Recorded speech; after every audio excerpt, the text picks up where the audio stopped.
Hey everyone, it's Tara. Welcome back to my channel, Tara Talks Books, where we talk everything bookish. So today I'm going to be doing another collab video. This one is the Animal Companions collab with Beccie over at Bex Reads. She actually came up with this idea and I thought it was fun, so I decided to join along with her. So I realize animal companions tend to be in like fantasy books and things like that, but I really don't read a lot of fantasy. So how I decided is if the animal played a big part or a big role within the book. So I chose some books that have some fun animal companions within it. So if you want to see what I came up with, just keep watching.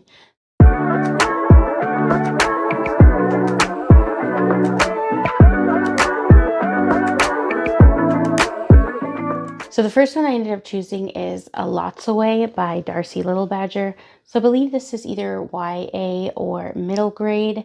This one is a speculative fiction, and this one follows Elatsoe.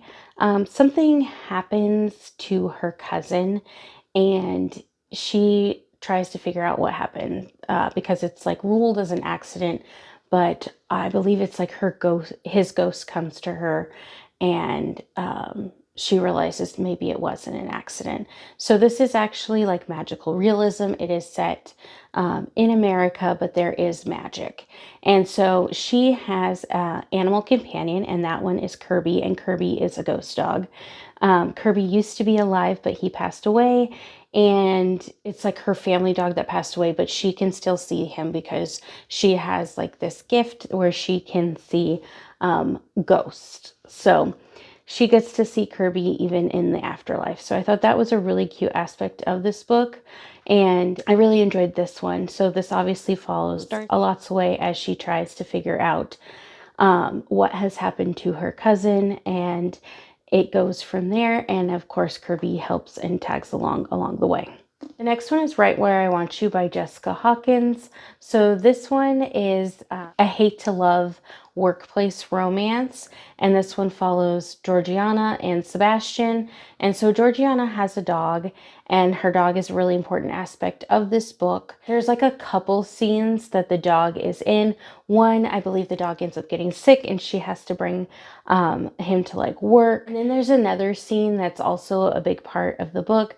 They actually, Sebastian, who is the male main character, actually does like an entire date that includes her dog in it. So that was a really cute aspect of the book, and something that like you don't see a lot within like contemporary romances. So I thought that was just a fun scene. So every part of their date throughout the day involves something that is dog related or dog friendly. So I thought that was kind of fun. I really enjoyed that one, and that was one of the reasons why. The next one is actually kind of like a witchy read that I read last October, and that one is Go Hex Yourself by Jessica Clare. So this one follows Reggie, and Reggie thinks that she is applying to spellcraft card game, and she's actually applying for to be a witch's familiar. She has no idea she is, but she soon finds out.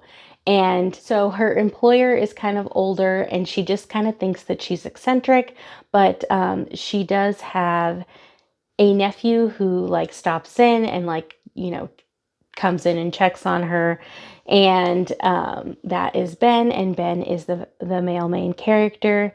And then you also have Maurice, who is the cat, and he like stays at the house with the Ben's aunt.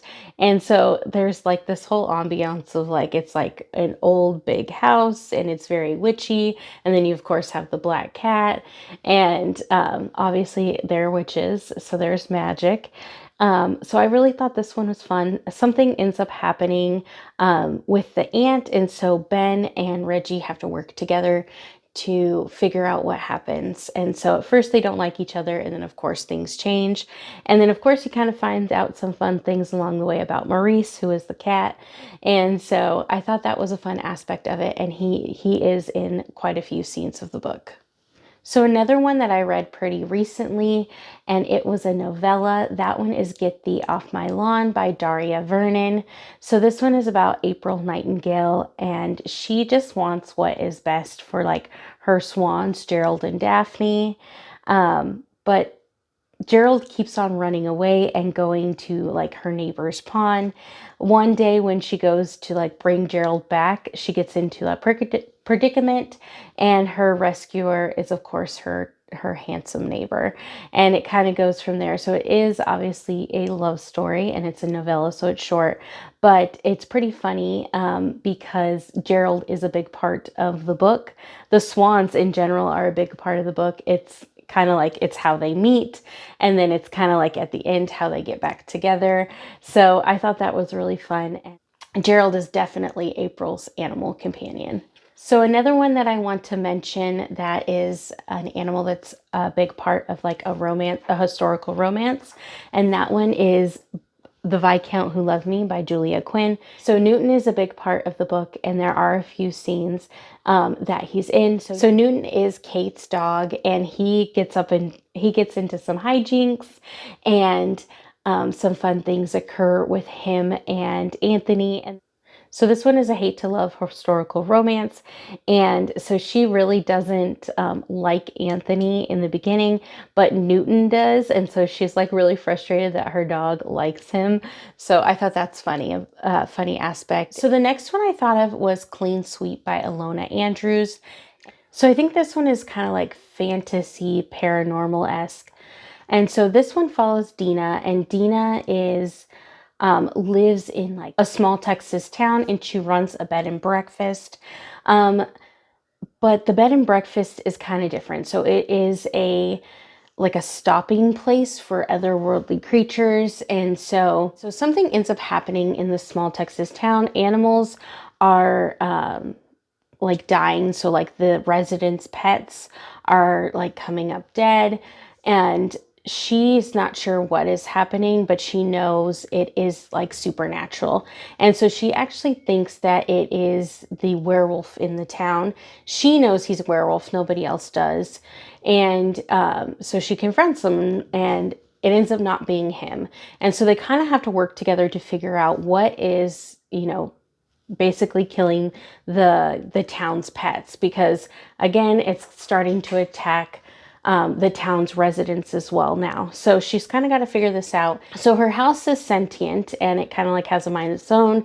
She is able to wield like a magical broom, and then she also has a dog, and the dog is like, I believe it's like a Shih Tzu, and its name is Beast, and he is a big part of the book. And at the end, you kind of realize, oh, Beast is definitely like, you don't think he lives up to his name, but eventually he does. So I thought that was a cute aspect, and he definitely is a part of the book. I really enjoyed this one by Ilona Andrews. I definitely want to continue on in the series and see where it goes. So those are all the books that I could think of that have animal companions within it.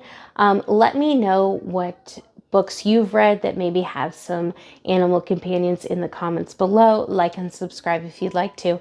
Bye.